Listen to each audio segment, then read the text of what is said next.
Hello food lovers, welcome to our channel. నేను మీ రాణి Erramsetti. Friends, ఈరోజు పెరుగు సగ్గుబియ్యంతో చల్ల పునుకులు అనేవి చేసి చూద్దామండి. దానికోసం చట్నీ కూడా చేద్దాం. వీడియోని మధ్య మధ్యలో స్కిప్ చేయకుండా ఫస్ట్ నుంచి లాస్ట్ వరకు చూడండి. అలాగే ఛానల్ని ఫస్ట్ టైం ఓపెన్ చేసిన వాళ్ళు సబ్స్క్రైబ్ చేసుకుని పక్కనే ఉన్న బెల్ బటన్ని క్లిక్ చేసి ఛానల్ని సబ్స్క్రైబ్ చేసుకోండి. ఇంకా ప్రాసెస్ స్టార్ట్ చేద్దాం.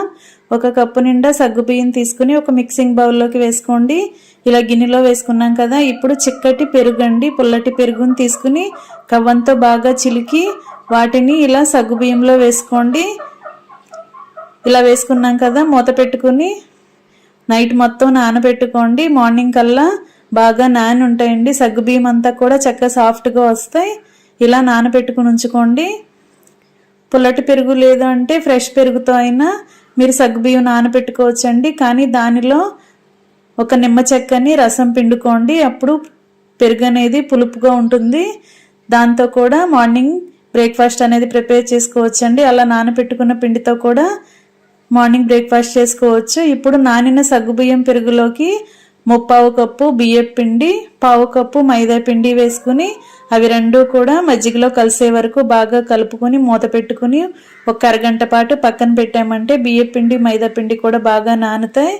ఇప్పుడు నానిన తర్వాత అరకప్పు ఉల్లిపాయలు, సన్నగా తరిగిన పచ్చిమిర్చి ముక్కలు, సన్నగా తరిగిన అల్లం ముక్కలు, 1 కప్పు కరివేపాకు, కొంచెం కడిగి కట్ చేసి పెట్టుకున్న కొత్తిమీర, అలాగే 2 టేబుల్ స్పూన్లు జీలకర్ర, టేస్ట్కి సరిపడా సాల్ట్ వేసుకుని ఇవన్నీ కూడా పిండిలో కలిసే వరకు చేత్తోని బాగా కలుపుకోండి.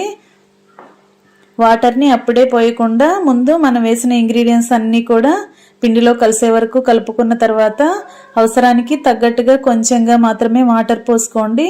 చిక్కటి పెరుగు అనేది దానితోనే సగ్గుబియ్యం, బియ్యం పిండి, మైదా పిండి కూడా బాగా కలుస్తాయండి. కొంచెం పిండి గట్టిగా ఉంది అంటే మాత్రమే కొంచెంగా వాటర్ పోసుకుని బాగా కలిపి పక్కన పెట్టుకోండి. మూత పెట్టి పక్కన పెట్టుకోండి. ఇప్పుడు చట్నీని చూద్దాం.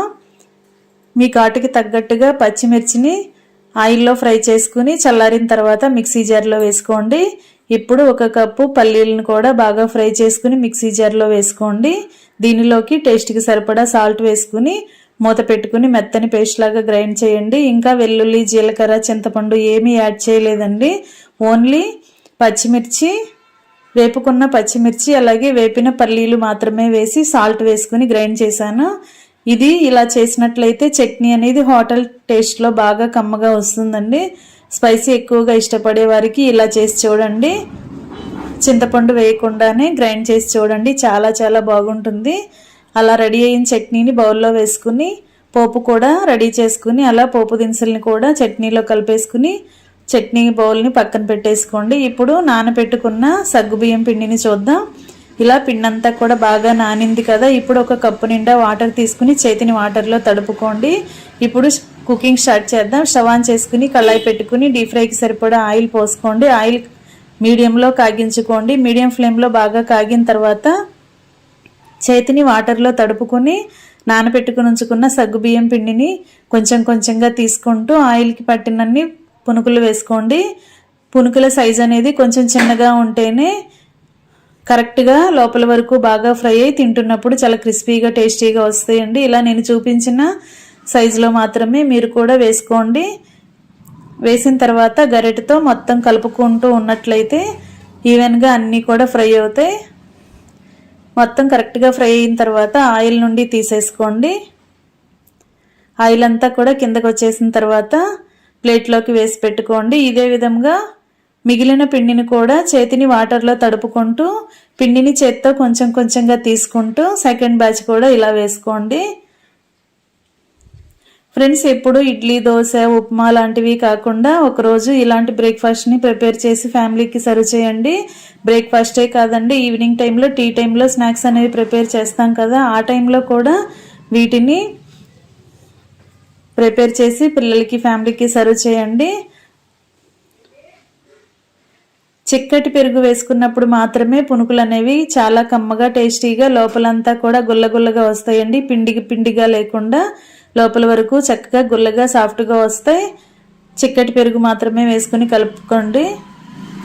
పెరుగు ప్లేస్లో మజ్జిగ వేసుకున్నామంటే చిక్కటి మజ్జిగ మాత్రమే వేసుకోండి, పలుచగా ఉన్న మజ్జిగ కాకుండా. ఇలా వేసుకుని నానబెట్టుకుని ఉంచుకున్న పిండి అంతా కూడా ఇలా కొంచెం కొంచెంగా వేసుకుంటూ మొత్తం కూడా డీప్ ఫ్రై చేసుకోండి. ఇంకా రెడీ అయిపోయాయండి పెరుగు పునుగులు, సగ్గుబియ్యం పెరుగు పునుగులు. చాలా చాలా కమ్మగా టేస్టీగా ఉంటాయి. తింటున్నప్పుడు చాలా కమ్మగా అనిపిస్తాయండి. లోపలంతా కూడా చక్కగా క్రిస్పీగా ఫ్రై అవుతాయి. మీరు కూడా ఈ రెసిపీని ఇంట్లో కుక్ చేసి సర్వ్ చేసి చూడండి. మీకు కూడా ఎలా కుదిరిందో కూడా నాకు కామెంట్ చేయండి. వీడియో నచ్చినట్లయితే లైక్ చేయండి. మీ ఫ్రెండ్స్కి ఫ్యామిలీ మెంబర్స్కి రెసిపీ షేర్ చేయండి. అలాగే ఛానల్ని ఫస్ట్ టైం వాచ్ చేసిన వారు సబ్స్క్రైబ్ చేసుకుని పక్కనే ఉన్న బెల్ బటన్ని క్లిక్ చేసి ఛానల్ని సబ్స్క్రైబ్ చేసుకోండి. నేను పెట్టబోయే రెసిపీస్ అన్నీ మీ ఫోన్కి నోటిఫికేషన్కి వస్తాయండి. ఓపెన్ చేసి చూడండి. మీకు నచ్చిన రెసిపీస్ని చూపించిన ప్రాసెస్లో కుక్ చేసి సర్వ్ చేయండి. టేస్ట్ చాలా చాలా బాగా వస్తాయి. సింపుల్ ప్రాసెస్తో తక్కువ ఇంగ్రీడియంట్స్తోనే రెసిపీస్ అనేవి పోస్ట్ చేస్తానండి. అన్నీ మన ఇంట్లో ఉన్న ఇంగ్రీడియంట్స్తోనే రెసిపీస్ అనేవి పోస్ట్ చేస్తాను. మీ అందరికీ కూడా వీడియోస్ నచ్చేలా ఉంటాయి. ఇంకా వేడివేడి పునుగుల్ని ఫ్యామిలీకి సర్వ్ చేయటమే.